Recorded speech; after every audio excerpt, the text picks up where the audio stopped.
to Non-Stop News at 9 p.m. నేను అనుశ్రీ. నేను ఈశ్వర్. పట్ట పగలు టీడీపీ నేతలు ప్రజాస్వామ్యాన్ని ఖూనీ చేశారు. పులివెందుల ఒంటిమిట్ట జెడ్పీటీసీ ఉప ఎన్నికల్లో భారీగా రిగ్గింగ్ చేశారు. ఇతర ప్రాంతాల నుంచి టీడీపీ గుండాలను తీసుకువచ్చి పులివెందుల ఒంటిమిట్టల్లో భారీగా దొంగ ఓట్లు వేయించారు టీడీపీ గుండాలు. జమలమడుగు, కమలాపురం, మైదుకూరు టీడీపీ గుండాలు క్యూ లైన్లలో నిలబడి ఓట్లు వేశారు. అసలు ఓటర్లకు బదులు దొంగ ఓట్లు వేసి ప్రజాస్వామ్యాన్ని ఖూనీ చేశారు. ప్రతి గ్రామంలోనూ రిగ్గింగ్ చేశారు. టీడీపీ గుండాలకు పోలీసులు సైతం కొమ్ము కాశారు. పోలీసులే రిగ్గింగ్ చేయించారని గ్రామస్తులు ఆవేదన వ్యక్తం చేశారు.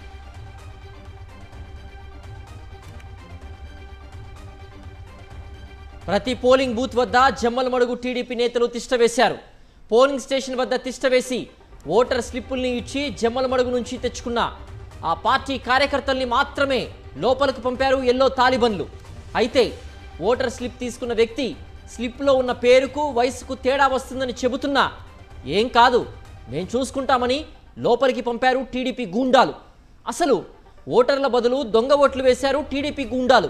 రిగ్గింగ్ జరుగుతున్న పోలీసులు ఏ మాత్రం పట్టించుకోవడం లేదు. నల్లపురెడ్డిపల్లె, నల్లగుండువారిపల్లె, ఎర్రబల్లి, కనంపల్లి గ్రామాల్లో వందల కొద్దీ టీడీపీ గూండాలు తిష్టవేశారు. ఓటర్లెవరినీ గ్రామంలోకి రానివ్వలేదు. కర్రలు, రాడ్లతో పహారా కాశారు. పోలీసులు ఉన్నా ప్రేక్షక పాత్రే పోషించారు. అసలైన ఓటర్లు ఓటు వేసే అవకాశం కల్పించాలని కాళ్ళు పట్టుకున్నా అటు పోలీసులు ఇటు పోలింగ్ సిబ్బంది మాత్రం కనికరించలేదు.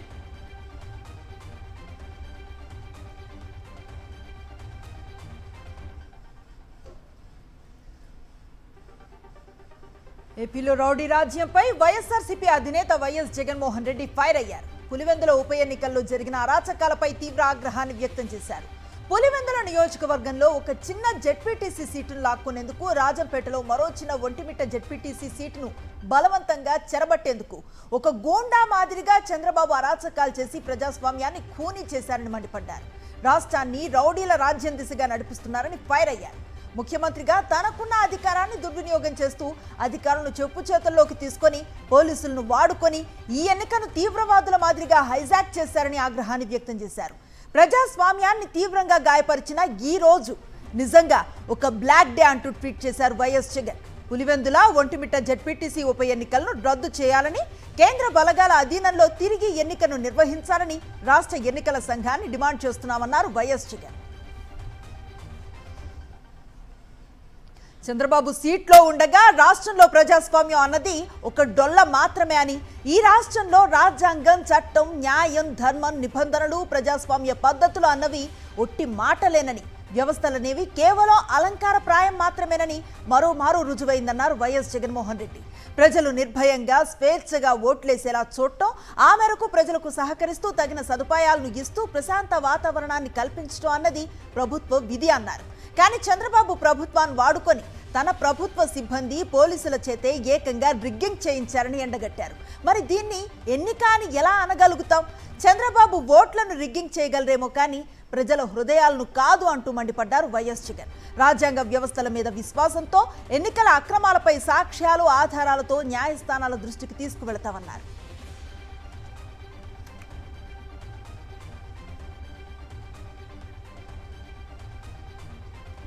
వైఎస్ఆర్ జిల్లా ఒంటిమిట్టలో వైఎస్ఆర్సీపీ జెడ్పీటీసీ అభ్యర్థి ఇరగంరెడ్డి సుబ్బారెడ్డి ఎన్నికల అధికారులకు కంప్లైంట్ చేశారు. 17 బూత్లకు రీపోలింగ్ జరపాలని ఎలక్షన్ రిటర్నింగ్ అధికారి ఓబులమ్మకు ఫిర్యాదు చేశారు. ఒంటిమిట్ట మండలంలో మొత్తం 30 బూత్లు ఉండగా 17 బూతుల్లో రిగ్గింగ్ జరిగిందని, దీంతో రీపోలింగ్ జరిపించాలని ఎన్నికల అధికారులకు ఫిర్యాదు చేశారు.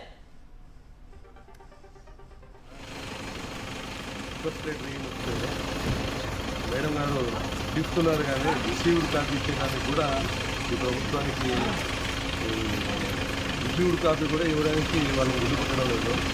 కేవలం ఓన్ అర్జీ మాత్రమే తీసుకున్నారు. రిసీవ్డ్ కాపీ అంటే మీరు ఫోటో ఎత్తుకోండి చాలా అంటున్నారు. టీడీపీ మోకల అరాచకాలపై పులివెందుల వైఎస్ఆర్సీపీ జెడ్పీటీసీ అభ్యర్థి తుమ్మల హేమంత్ రెడ్డి ఆగ్రహాన్ని వ్యక్తం చేశారు. టీడీపీ మూకలు దాడులు చేసినా పోలీసులు మాత్రం చోద్యం చూశారని మండిపడ్డారు. ఇంటి చుట్టుకారం చుట్టుకున్నారు. మా ఏజెంట్లు ఇంటికాడికి రాగానే బండ్లలో వచ్చి ఈ వద్దు మీరు ఏజెంట్లుగా కూర్చుంటే మీ కాళ్ళు చేతులు అన్నీ ఇంచుతామని బెదిరించారు. అయిపోయిందా? నా ఇంటికా నుంచి 100 మీటర్లు కూడా దూరం లేదు, రాములగుడి అంతైనా ఒక 30 మీటర్ల దూరం లేదు. పోలింగ్ జరిగే దగ్గరలో 40 మీటర్లు కూడా లేదు. 40 మీటర్ల దగ్గరలో కూడా దాదాపు 200 నుంచి 250 మంది మంత్రులను పెట్టినారు. ఎందుకు కట్టెలు పట్టుకొని తిరుగుతున్నారు? వాళ్ళు ఇష్టం వచ్చినట్టు కార్లు వేసుకొని తిరుగుతున్నారు. పులివెందుల్లో మీరు అనుకుంటున్నారేమో ఈ బుద్ధు జరగాల్సిన ఓట్లు జగన్ సార్ ఎప్పుడో గెలిచినాడు, జగన్ సార్ నిలబెట్టిన అభ్యర్థి నేను ఎప్పుడో గెలిచినా, ఇట్లా రాజకీయం ఎవరు చేయలే. ఇన్నేళ్ల చరిత్ర నేను చూసినా కానీ ఇంత ఘోరమైన రాజకీయం ఎవరే కానీ చేయలే. పులివెందుల జెడ్పీటీసీ ఉప ఎన్నికల్లో టీడీపీ నేతలు ఇంత దుర్మార్గంగా వ్యవహరిస్తూ ఉంటే ప్రజాస్వామ్యం ఎక్కడుందని ప్రశ్నించారు వైఎస్ఆర్సీపీ జెడ్పీటీసీ అభ్యర్థి హేమంత్ రెడ్డి పెద్దమ్మ. ఇలా వ్యవహరిస్తే ఎవరైనా గెలుస్తారని మండిపడ్డారు. ఉంది సార్ ప్రజాస్వామ్యము. ఎందుకు మీరు ఇట్లా ఓట్లు ఎవరైనా వేస్తారు, ఎవరైనా గెలుస్తారు, పిల్లలు కాదు ముండలు గెలుస్తారు, ఎందుకు పెట్టాలా? పోలీసులు టీడీపీ వారికే కాపలాగా ఉన్నారంటూ మండిపడ్డారు పులివెందుల మహిళలు. టీడీపీ రిగ్గింగ్ కు సహకరిస్తున్నారని పోలీసులను నిలదీశారు. మీరు ప్రజలను ఓటు వేయనీయకుండా చేశారని, ఇక్కడికి వచ్చి నీతులు చెప్తారా అంటూ పోలీసులపై ఆగ్రహాన్ని వ్యక్తం చేశారు.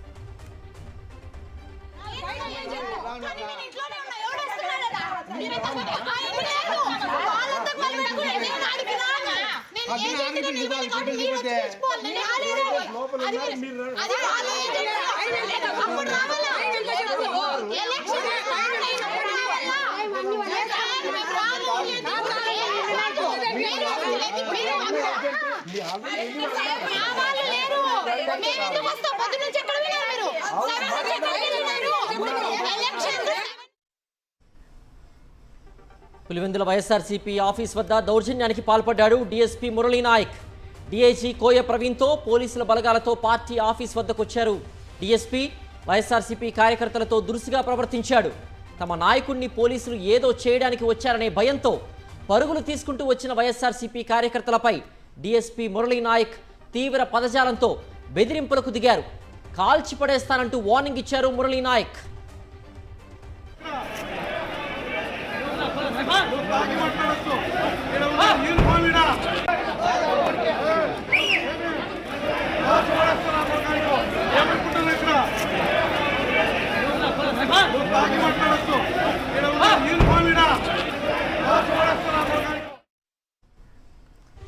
కూటమి ప్రభుత్వం పోలీసులు కలిసి తమను ఓటు హక్కు వినియోగించుకోనియకుండా చేశారని మండిపడ్డారు పులివెందుల మండల కనంపల్లి గ్రామస్తులు. పులివెందులలో వైఎస్ఆర్సీపీ కార్యాలయానికి తరలివచ్చిన కనంపల్లి మహిళలు ఎంపీ వైఎస్ అవినాష్ రెడ్డిని కలిశారు. తాము ఓట్లు వేయకుండా టీడీపీ గూండాలు అడ్డుకున్నారన్నారు. కర్రలు కత్తులతో పోలింగ్ కేంద్రాల వద్దకు వచ్చి మహిళా ఏజెంట్లను వెళ్లగొట్టారన్నారు. ఇతర ప్రాంతాల నుంచి వచ్చిన వారంతా తమ ఓట్లు వేసుకున్నారని ఎంపీ అవినాష్ రెడ్డి వద్ద వాపోయారు మహిళలు. పోలీసులు ఉన్నా పడుకున్నారు. ఏం చేస్తారు పోలీసులు? పోలీసులు ఏం చేస్తారు? ఎవరేం చేయాలి? వాళ్ళకి పలుకుతారు. మీ చేతికి గుర్తులేదు. చూడు వేయలే వాళ్ళు అడిగితే ఏమంటారు? అయిపోయాయి మేము వేసుకున్నాం, అయిపోయాయి మీ ఓట్లు అంటారు. మొబ్బచింద్రపల్లె, తుమ్మలపల్లె ఈ పల్లెలో వచ్చేసినారు. మా ఊరోళ్ళు కాదన్నా కానీ వాళ్ళు మమ్మల్ని ఈడ్చలే. కాలు పట్టుకున్నా కూడా పోలీసులు మాట వినలేదు సార్. వాళ్ళు పోలీసులు లంచం తీసుకున్నారు కాబట్టి పోలీసులు మాట వినలేదు సార్. మేమైతే కాళ్ళు ముక్కుకున్నాం సార్, వాళ్ళ కాళ్ళు ముక్కుకున్నాం. మేమేమైనా తాగి సస్తాం అన్నా కానీ వాళ్ళు మాకు ముందు పంపించలేదు సార్. వాళ్ళు పక్కన ఊర్లో నుంచి వచ్చిన వాళ్ళకి ఏమీ లేదు సార్. అయినా వాళ్ళు ఓటుకు వేసిపోయినారు. ఏజెంట్ లేకోకుండా ఎలక్షన్లు అయినాయి అంటే ఇదే సార్ ఫస్ట్ టైము. 11:10కి వెళ్తే గనా మహిళలందరూ ఇంట్లో పని చూసుకొని పోతే గనా సినిమా అయిపోయిందమ్మా అంటే మళ్ళీ సినిమా మేము ఆడిస్తాము నాయన వేయండి అనుకుంటూ చెప్పాం సార్. మేము రానిలే. పులివెందుల ఉప ఎన్నికల్లో అక్రమాలు జరిగాయని వెంటనే కేంద్ర బలగాల ఆధ్వర్యంలో రీపోలింగ్ పెట్టాలని డిమాండ్ చేశారు కడప ఎంపీ వైఎస్ అవినాష్ రెడ్డి. ఈ ఎన్నికలకు సంబంధించి వెబ్కాస్టింగ్, సీసీటీవీల ఫుటేజ్ మొత్తం రిలీజ్ చేయాలని ఎన్నికల సంఘాన్ని డిమాండ్ చేశారు. ప్రతి అభ్యర్థికి ఫుటేజ్ మొత్తం ఇస్తే ఎన్ని దొంగ ఓట్లు పడ్డాయో ఆధారాలతో రుజువు చేస్తామన్నారు. కూటమి కుట్రలతో జరిగిన ఎన్నికలపై హైకోర్టును ఆశ్రయిస్తామన్నారు అవినాష్ రెడ్డి. ఎన్నికల కమిషన్ అడుగుతా ఉన్నాం, ఇప్పటికైనా మొద్దు నిద్ర లేవండి, ఎన్నికలను బర్తరఫ్ చేయండి, రీపోల్ బైపోల్ కండక్ట్ చేయండి. కేంద్ర బలగాలతో మీ పోలీసులతో ఈ రాష్ట్ర పోలీసులతో మళ్ళీ ఎన్నికలు కండక్ట్ చేస్తే అవి సజావుగా జరగవన్న నమ్మకం ప్రతి ఒక్కరిలో ఉంది. 15 బూతులకు సంబంధించిన పోలింగ్ బూత్ లోపల వెబ్కాస్టింగ్ రిలీజ్ చేయాలా, పోలింగ్ బూత్ బయట రికార్డ్ చేసిన సీసీ ఫుటేజెస్ రిలీజ్ చేయాలా. వైఎస్ఆర్ కాంగ్రెస్ పార్టీ అభ్యర్థి హేమంత్ రెడ్డికి ఒక కాపీ ఇస్తే ఆ కాపీని మేము తీసుకొని ఎన్ని దొంగ ఓట్లు పడినాయో పక్కాగా మేము విత్ ఫేస్ ఐడెంటిటీ నిర్ధారణ చేసి చూపిస్తాం. ఇక్కడ జరిగింది పోలింగా లేకుంటే రిగ్గింగా, ఓటింగా లేకుంటే దొంగ ఓటింగా అనేది ప్రతి ఒక్కరికి అర్థం కావాలా. తప్పకుండా వీటిపైన న్యాయ పోరాటం చేస్తాం. హానరబుల్ హైకోర్టును ఆశ్రయిస్తాం. పులివెందులలో ప్రజాస్వామ్యం ఖూనీ అయిందన్నారు వైఎస్ఆర్సీపీ ప్రధాన కార్యదర్శి సతీష్ రెడ్డి. లోకేష్ సునకానందం కోసం పోలీసులు పనిచేస్తున్నారని మండిపడ్డారు. గ్రామాల్లో టీడీపీ కార్యకర్తలు ఆయుధాలతో తిరుగుతూ వైఎస్ఆర్సీపీ కార్యకర్తలపై దాడులు చేస్తున్నారని విమర్శించారు. చంద్రబాబు, లోకేష్ ధృతరాష్ట్రుడు, దుర్యోధనుల్లా ప్రవర్తిస్తున్నారని ఫైర్ అయ్యారు. ఈరోజు లోకేష్ చేసినటువంటి ఈ వెధవ పని, దాన్ని సమర్థించినటువంటి చంద్రబాబు నాయుడు, వీళ్ళిద్దరూ కూడా గుర్తుపెట్టుకోవాలా. ఇతను దుర్యోధను మాదిరి అహంకారంతో నేను ఏదంటే అది చేస్తాననేటువంటి అహంకారంతో ఈ లోకేష్ వ్యవహరిస్తాడు. ఆయనకు అంత ఎక్స్పీరియన్స్ ఉండి అన్నీ ఉన్నా కూడా కొడుకు మీద మోజుతో ఆ దుర్యోధనికి ఏం అడ్డం చెప్పలేని ధృతరాష్ట్రుని మాదిరి అతను చూస్తూ ఉన్నాడు. ఇతను చేసే అహంకారానికి, అతను చూస్తూ సహించిన దానికి ఏ రకంగా కౌరవులంతా నాశనం అయిపోయినారో ఆ రకంగా ఈ తెలుగుదేశం పార్టీ అంతా నాశనం అయ్యేదానికి ఈరోజు బీజం పడింది. అది గుర్తుపెట్టుకో లోకేష్, గుర్తుపెట్టుకో. ఈరోజు నీ నాశనానికి నువ్వే విత్తనం నాటినావు. టైం వస్తుంది నీకు రిపీట్ చేసేదానికి. ఈరోజు నువ్వు చేసినటువంటి యాక్షన్స్ అన్నీ ఏ తమాషగా ఉందా? ఇక్కడ ఏమంటే ప్రజాస్వామ్యం అంటే నీకు అంత అపహాస్యంగా ఉందా? ఒంటిమిట్ట జెడ్పీటీసీ ఎన్నికల్లో టీడీపీ మూకలు దౌర్జన్యానికి పాల్పడ్డాయి. స్థానికేతరుడైన మంత్రి రాంప్రసాద్ రెడ్డి తన అనుచరులను వెంటబెట్టుకుని ఒంటిమిట్ట పోలింగ్ బూత్ వద్దకొచ్చి ఓటర్లను భయభ్రాంతులకు గురిచేశారు. అభ్యంతరం వ్యక్తం చేసిన వైఎస్ఆర్సీపీ శ్రేణులపై దాడి చేయాల్సిందిగా టీడీపీ మూకల్ని రెచ్చగొట్టారు. కేబినెట్ మంత్రి రౌడీలా వ్యవహరించడం విస్మయం కలిగిస్తోంది.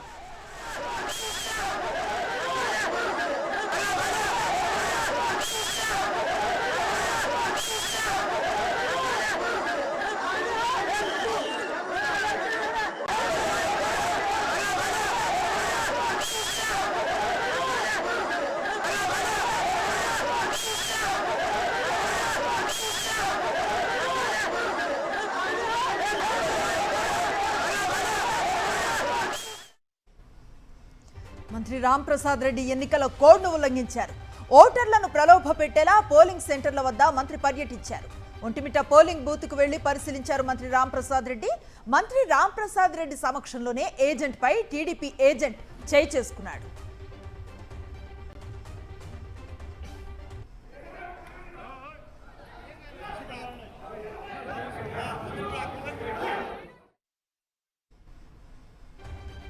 స్థానికేతరుడైన మంత్రి రాంప్రసాద్ రెడ్డి ఒంటిమిట్ట పోలింగ్ బూత్ వద్దకు ఎలా వస్తారని వైఎస్ఆర్సీపీ నేతలు పోలీసుల్ని నిలదీశారు.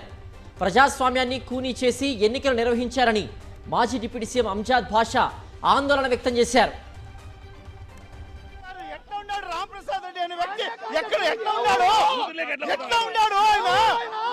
ఆయన మినిస్టర్, ఆయన స్థానికుడా? ఇక్కడ ఓటర్ ఆయన ఎందుకు ఇక్కడ ఉన్నాడు? ఆయనకు మీరు పహారా కాస్తున్నారా? మీరు పోలీసు వాళ్ళు ఆయనకు పహారా కాస్తున్నారా? ఇంత దుర్మార్గంగా పోలీసులు వ్యవహరిస్తున్నారు. దీనికి ప్రతిఫలం చెల్లించుకోవాల్సి వస్తుంది. పోలీసులు మీరందరూ కూడా ప్రజాస్వామ్యంలో ఉన్నామా లేకుంటే రాజకీయ రాజ్యంలో ఉన్నామా? మనం చరిత్రలో పులివెందుల జెడ్పీటీసీ లాంటి ఎన్నిక ఎప్పుడూ జరగలేదన్నారు అంబటి రాంబాబు. కొన్ని చోట్ల తమ ఏజెంట్లు లేకుండానే ఎన్నిక జరిగిందన్నారు. వైఎస్ఆర్సీపీ ఏజెంట్లు పోలింగ్ బూతుల్లోకి వెళ్లకుండా అడ్డుకున్నారని ఆగ్రహాన్ని వ్యక్తం చేశారు. ఇతర ప్రాంతాల వారు పోలింగ్ కేంద్రాల్లోకి చొరబడి దొంగ ఓట్లు వేశారన్నారు. విజయవాడ ఈసీ కార్యాలయానికి వెళ్లిన వైఎస్ఆర్సీపీ నేతలు పులివెందుల, ఒంటిమిట్టల్లో జరిగిన టీడీపీ అరాచకాలపై ఫిర్యాదు చేశారు. ఈసీ కార్యాలయం గిట్ట వైఎస్ఆర్సీపీ నేతలు నిరసన వ్యక్తం చేశారు. ప్రారంభం దగ్గర నుంచి ఒక పెద్ద అరాచకం రాజ్యమేలేటటువంటి పరిస్థితిలో ఇవాళ కనిపిస్తూ ఉంది. వైఎస్ఆర్ కాంగ్రెస్ పార్టీకి సంబంధించినటువంటి ఏజెంట్లు కానీ లేదు ఓటర్లు కానీ ఆ బూతుల్లోకి వెళ్ళకోకుండా ఉండే విధంగా ఒక పద్ధతి ప్రకారం తెలుగుదేశం పార్టీ, పోలీసులు కలిసికట్టుగా కుట్ర చేసి ఒక వ్యూహం ప్రకారం ఉదయం నుంచి అమలు చేస్తున్నారు.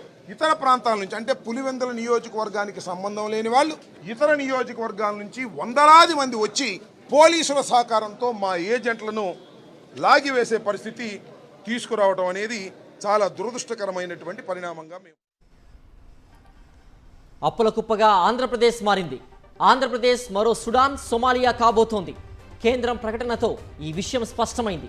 ప్రస్తుతం ఏపీ అప్పుల భారం 5,60,000 కోట్లుగా ఉంది. రాష్ట్ర జీఎస్డీపీలో అప్పుల శాతం 34.7% చేరింది. తెలంగాణ రాష్ట్ర అప్పుల భారం 4,40,000 కోట్లు. రాష్ట్ర జీఎస్డీపీలో 26.2%. ఈ విషయాన్ని కేంద్ర ప్రభుత్వం రాజ్యసభలో వెల్లడించింది. చంద్రబాబు అధికారంలోకి వచ్చిన 14 నెలల్లోనే 1,50,000 కోట్లకు పైగా అప్పులు చేశారు. చంద్రబాబు అప్పులు ఇలానే చేసుకుంటూ పోతే ఏపీ మరో సుడాన్, సోమాలియాల తయారు కావడం ఖాయమంటున్నారు ఆర్థిక విశ్లేషకులు.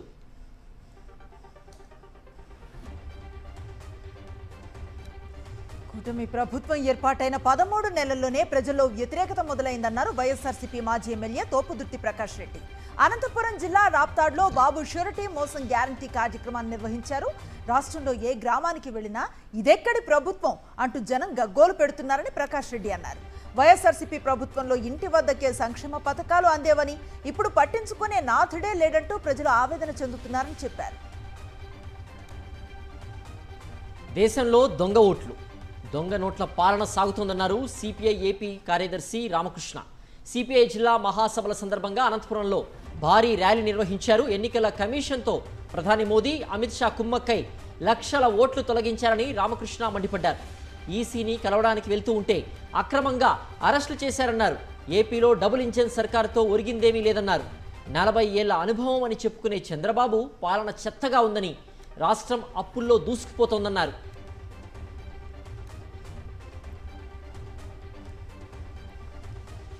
కేటీఆర్ పంపిన లీగల్ నోటీసులపై కేంద్ర మంత్రి బండి సంజయ్ స్పందించారు. లీగల్ నోటీసులకు భయపడేది లేదని ఎక్స్ వేదికగా ట్వీట్ చేశారు. ఆట మొదలైంది, నిజం సింహం లాంటిదన్నారు. ఫోన్ ట్యాపింగ్తో జీవితాలను నాశనం చేసిన నేరస్తులు బయటపడతారని ట్వీట్లో పేర్కొన్నారు. కాగా ఫోన్ ట్యాపింగ్ కేసులో అసత్య ఆరోపణలు చేశారని కేటీఆర్ బండి సంజయ్కి లీగల్ నోటీసులు పంపారు. వెంటనే తనకు క్షమాపణ చెప్పాలన్న కేటీఆర్ డిమాండ్కు బండి సంజయ్ ట్వీట్ ద్వారా కౌంటర్ ఇచ్చారు. నాంపల్లిలో బోగస్ ఓట్లను తొలగించాలని అనేకసార్లు ఉన్నతాధికారులను కలిసినా పట్టించుకోలేదని కాంగ్రెస్ నేత ఫిరోజ్ ఖాన్ ఆరోపించారు. డూప్లికేట్ ఐడీలతో కొత్త ఓట్లు సృష్టించారని, వారిని ఎంఐఎం, అసదుద్దీన్ ఓవైసీ మనుషులుగా గుర్తించామన్నారు. 5 ఏళ్లు కొట్లాడితే 10% ఓట్లు తొలగించారని, అది కూడా చనిపోయిన వారివి మాత్రమేనన్నారు. హైదరాబాద్లో ఎంఐఎం చేసే పని దేశంలో బీజేపీ చేస్తోందని విమర్శించారు. 2 లక్షల ఉద్యోగాలు వెంటనే భర్తీ చేయాలంటూ చలో గాంధీ భవన్ కు పిలుపునిచ్చారు నిరుద్యోగులు. గాంధీ భవన్ ను ముట్టడించేందుకు వచ్చిన విద్యార్థులను పోలీసులు అరెస్ట్ చేసి వివిధ పోలీస్ స్టేషన్స్ కు తరలించారు. విద్యార్థుల ముట్టడి నేపథ్యంలో గాంధీ భవన్ పరిసర ప్రాంతాల్లో ట్రాఫిక్ జామ్ ఏర్పడింది. అయితే తాము గాంధీ భవన్ ముట్టడికి రాలేదని, వినతిపత్రం అందజేయడానికి మాత్రమే వచ్చామని చెప్తున్నారు విద్యార్థులు.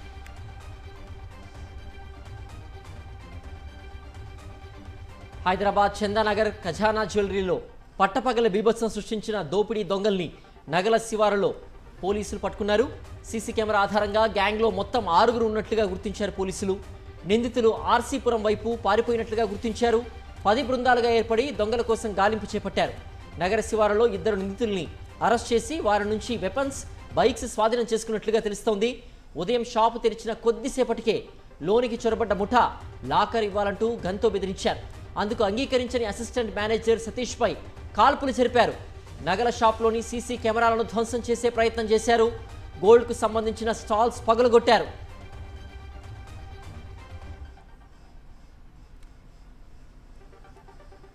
తెలుగు రాష్ట్రాల్లో సంచలనాన్ని సృష్టించిన సృష్టి కేసును సిట్కు బదిలీ చేశారు. ఈ కేసులో డాక్టర్ అత్తలూరి నమ్రతతో పాటు మొత్తం 25 మందిని అరెస్ట్ చేసినట్లుగా తెలిపారు north zone DCP Rashmi Perumal. IVF కోసం వచ్చిన వాళ్లను సరోగసి వైపుకు మళ్లించి డాక్టర్ నమ్రత అక్రమాలకు పాల్పడిందని చెప్పారు. 10 ఏళ్లలో మొత్తం 15 కేసులు నమోదయ్యాయని, ఇందులో కొన్ని కాంప్రమైజ్ కాగా మరికొన్ని కోర్టు ట్రయల్స్లో ఉన్నాయన్నారు డీసీపీ. అమెరికాలో జరిగిన రోడ్డు ప్రమాదంలో హైదరాబాద్కు చెందిన విద్యార్థిని మృతి చెందింది. దుండిగల్ మున్సిపాలిటీ పరిధిలోని బాలాజీనగర్లో శ్రీనివాస్ వర్మ, హేమలత దంపతులకు 2 కుమార్తెలు. వారి పెద్ద కుమార్తె శ్రీజవర్మ చికాగోలో ఉన్నత విద్యాభ్యాసం చేస్తోంది. రెస్టారెంట్లో భోజనం చేసి తిరిగి వస్తున్న ఆమె కారును ట్రక్కు ఢీకొట్టింది. ఈ ప్రమాదంలో తీవ్రంగా గాయపడిన శ్రీజవర్మ మృతి చెందింది.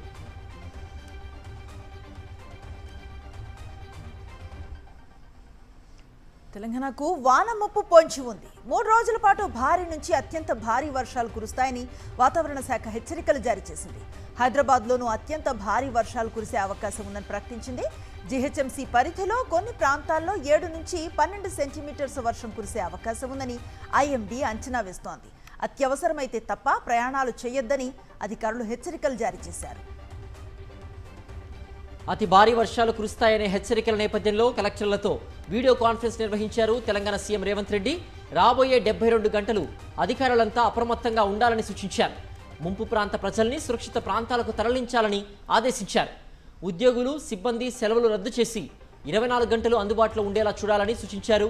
ఐటీ ఉద్యోగులకు వర్క్ ఫ్రం హోమ్ ఇచ్చేలా చర్యలు తీసుకోవాలని, సాధ్యమైనంత వరకు రోడ్లపై ట్రాఫిక్ తక్కువ ఉండేలా చూడాలన్నారు. ఏకధాటిగా కురుస్తున్న వర్షాలతో ఉమ్మడి వరంగల్ జిల్లా అతలాకుతలమైంది. నిన్న రాత్రి నుంచి భారీ వర్షం పట్టడంతో వరంగల్ నగరం అస్తవ్యస్తంగా మారింది. లోతట్టు ప్రాంతాలన్నీ జలమయమయ్యాయి. భారీ వర్షానికి నగరంలో SR Nagar, Sakarasikunta, hunter road, Karimabad, LB నగర్తో పాటు శివనగర్ ప్రాంతాలు నీట మునిగాయి. లోతట్టు ప్రాంత ప్రజలను ఎన్డీఆర్ఎఫ్ సిబ్బంది సురక్షిత ప్రాంతాలకు తరలించారు. కుండపోత వర్షాలతో వాగులు, వంకలు పొంగిపొర్లుతున్నాయి. మహబూబాబాద్ జిల్లాలో బుర్కరపల్లి వాగు, గుంజేడు తోపులో లెవెల్ వంతెనలపై నుంచి వరద నీరు ఉధృతంగా ప్రవహిస్తోంది. దీంతో రాకపోకలకు అంతరాయం ఏర్పడింది. లోతట్టు ప్రాంత ప్రజలు అప్రమత్తంగా ఉండాలని అధికారులు హెచ్చరికలు జారీ చేశారు. జాతీయ వార్తలు చూద్దాం. విపక్షాల ఆందోళనల మధ్య మరో కీలక బిల్లుకు ఆమోదం తెలిపింది లోక్సభ. మైనింగ్ సవరణ బిల్లును ఆమోదించింది. బిల్లుపై ఓటింగ్ సందర్భంగా ప్రతిపక్ష ఎంపీలు సభలో తీవ్ర గందరగోళం సృష్టించారు. ప్లకార్డులు ప్రదర్శించడంతో పాటు పేపర్లు చించి స్పీకర్ పోడియంపైకి విసిరారు. దీనిపై కేంద్ర మంత్రి కిరణ్ రిజిజు తీవ్ర స్థాయిలో అభ్యంతరాన్ని వ్యక్తం చేశారు.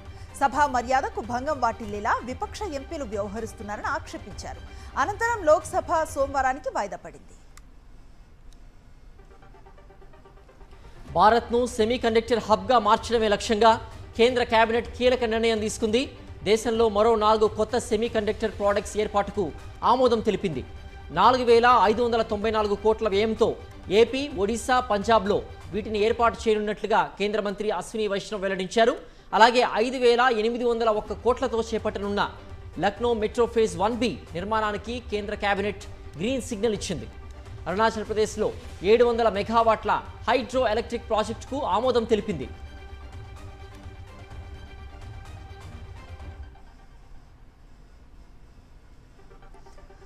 అధికారిక నివాసంలో నోట్ల కట్టలు బయటపడ్డ వ్యవహారంలో జస్టిస్ యశ్వంత్ వర్మ అభిశంసనకు కౌంట్ డౌన్ మొదలైంది. ఘటనపై విచారణకు 3 సభ్యుల కమిటీ ఏర్పాటు చేశారు లోక్సభ స్పీకర్ ఓం బిర్లా, సుప్రీంకోర్టు న్యాయమూర్తి justice Aravind Kumar, Madras high court CJ justice Maninder Mohan, senior న్యాయవాది బివి ఆచార్యులు ఈ ప్యానెల్లో సభ్యులుగా ఉన్నారు. జస్టిస్ వర్మ అభిశంసనకు 146 మంది ఎంపీల సంతకాలతో కేంద్రం ప్రవేశపెట్టిన తీర్మానాన్ని స్పీకర్ ఓం బిర్లా స్వీకరించారు. ఢిల్లీ ఎన్సీఆర్ పరిధిలోని వీధి కుక్కలను వెంటనే షెల్టర్లకు తరలించాలని సుప్రీంకోర్టు ఇచ్చిన ఆదేశాలపై కాంగ్రెస్ నేత రాహుల్ గాంధీ ఆవేదన వ్యక్తం చేశారు. మూగ జీవాలైన కుక్కలు సమాజంలో పెద్ద సమస్య కాదని, వాటిని పూర్తిగా నిర్మూలించడం క్రూరమైన చర్య అని పేర్కొన్నారు. రోజురోజుకు మనం సైన్స్, మానవత్వం లేని ప్రాచీన యుగంలోకి వెళ్ళిపోతున్నట్టుగా ఉందంటూ ఎక్స్లో పోస్ట్ చేశారు రాహుల్ గాంధీ.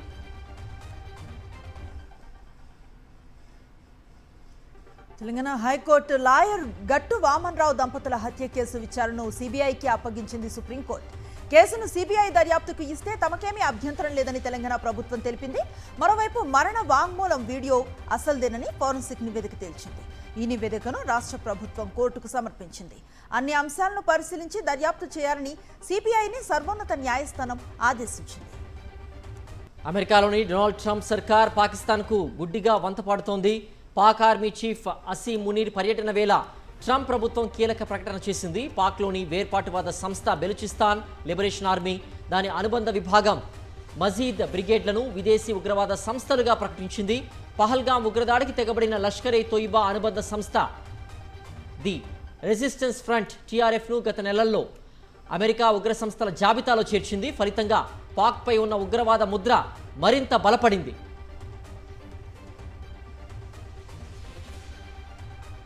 జలాల ఒప్పంద విషయంలో ఓవైపు యుద్ధ హెచ్చరికలు, మరోవైపు వేడుకోలు అన్నట్లుగా ఉంది పాకిస్తాన్ వైఖరి. నీటిని విడుదల చేయాలని భారత్ను వేడుకుంది పాక్. పహల్గాం ఉగ్రదాడి తర్వాత నిలిపివేసిన సింధు జలాల సరఫరాను పునరుద్ధరించాలని న్యూఢిల్లీని అభ్యర్థించింది. ఈ ఒప్పందాన్ని నమ్మకంగా, న్యాయబద్ధంగా కొనసాగించాలని కోరుతున్నట్లుగా తెలిపింది. సింధు జలాలు వదలకపోతే యుద్ధమేనంటూ పాక్ ఆర్మీ చీఫ్ ఆసిం మునీర్, మాజీ మంత్రి బిలావల్ భుట్టో బెదిరింపులకు పాల్పడుతూ ఉండగా పాక్ విదేశాంగ శాఖ భారత్ కాళ్ల బేరానికి రావడం చర్చనీయాంశంగా మారింది. భారత్ రష్యా సంబంధాలపై మరోసారి నోరు పారేసుకున్నారు అమెరికా అధ్యక్షుడు డొనాల్డ్ ట్రంప్. రష్యా నుంచి చమురు కొనుగోలు చేస్తున్నందుకు భారత్పై 50% సుంకాలు విధించడాన్ని సమర్థించుకున్నారు. ఈ టారిఫ్ల ప్రభావం మాస్కోకు భారీ ఎదురుదెబ్బగా వివరించారు. రష్యా చమురు కొనుగోలు చేసే రెండో అతిపెద్ద దేశం భారత్ అని పేర్కొన్నారు. ఆగస్టు 15న అలస్కాలో పుతిన్తో భేటీ కానున్న వేళ ఈ వ్యాఖ్యలు చేశారు ట్రంప్. ఉక్రెయిన్తో సీజ్ ఫైర్ చేసుకోవడంపై మాస్కో దృష్టి పెట్టాలన్నారు. రష్యా నుంచి చమురు కొనుగోలు చేస్తోందన్న కారణంగా భారత్పై సుంకాల మోత మోగిస్తున్న అమెరికా అధ్యక్షుడు డొనాల్డ్ ట్రంప్ చైనాతో మాత్రం రాజీ మంత్రాన్ని జపిస్తున్నారు. డ్రాగన్తో ట్రేడ్ డీల్కు మరో 90 రోజుల విరామాన్ని ప్రకటించారు. ఇందుకు సంబంధించిన ఎగ్జిక్యూటివ్ ఆర్డర్పై సంతకం చేసినట్లుగా ట్రూత్ సోషల్లో పోస్ట్ పెట్టారు. అమెరికాలోని మోంటానా ఎయిర్పోర్ట్లో భారీ ప్రమాదం జరిగింది. పార్క్ చేసి ఉన్న విమానంపైకి మరో చిన్న విమానం దూసుకెళ్లింది. విమానాన్ని వేగంగా ఢీకొట్టడంతో పేలుడు సంభవించింది. దీంతో పెద్ద ఎత్తున మంటలు చెలరేగాయి. పేలుడు దాటికి మోంటానా ఎయిర్పోర్ట్లో భారీగా పొగ అలుముకుంది. ఈ ప్రమాద ఘటనలో ఎలాంటి ప్రాణ నష్టం జరగలేదని అధికారులు స్పష్టం చేశారు. ఎయిర్పోర్ట్లో సంఘటనా స్థలానికి చేరుకున్న ఫైర్ సిబ్బంది మంటల్ని అదుపు చేశారు. బిజినెస్ అప్డేట్స్ చూద్దాం. దేశీయ స్టాక్ మార్కెట్ సూచీలు నష్టాల్లో ముగిశాయి. ఉదయం లాభాల్లో ప్రారంభమైన సూచీలు రోజంతా ఒడిదుడుకులు ఎదుర్కొని ఆఖరుకు నష్టాల్లో ముగిశాయి. 368 పాయింట్లు నష్టపోయిన సెన్సెక్స్ 80,235 వద్ద ముగిసింది. 97 పాయింట్లు నష్టపోయిన నిఫ్టీ 24,487 వద్ద స్థిరపడింది. పసిడి ప్రియులకు గుడ్ న్యూస్. వరుసగా రెండో రోజు బంగారం ధరలు భారీగా తగ్గాయి. 24 క్యారెట్ల 10 గ్రాముల బంగారం 880 రూపాయలు తగ్గి 1,10,400కు చేరింది. 22 క్యారెట్ల 10 గ్రాముల గోల్డ్ 800 రూపాయలు తగ్గి 92,950 పలుకుతోంది. ఇక కిలో వెండిపై 2,000 రూపాయలు తగ్గి 1,25,000కు చేరింది. స్పోర్ట్స్ అప్డేట్స్ చూద్దాం. ఇంగ్లాండ్ పర్యటనలో దంచి కొట్టిన శుభ్మన్ గిల్ కెప్టెన్ గా తొలి ఐసీసీ అవార్డును అందుకున్నాడు. అండర్సన్ టెండూల్కర్ ట్రోఫీలో సారథిగా జట్టును ముందుండి నడిపించిన Gill ICC player of the month గా ఎంపికయ్యాడు. జూలై నెలకు గాను ఈ అవార్డును కైవసం చేసుకున్నాడు. గిల్ ఈ ప్రతిష్టాత్మక అవార్డు గెలుపొందటం ఇది 4వసారి. పురుషుల క్రికెట్లో మరెవరూ ఇన్నిసార్లు ప్లేయర్ ఆఫ్ ద మంత్ అవార్డును అందుకోలేదు.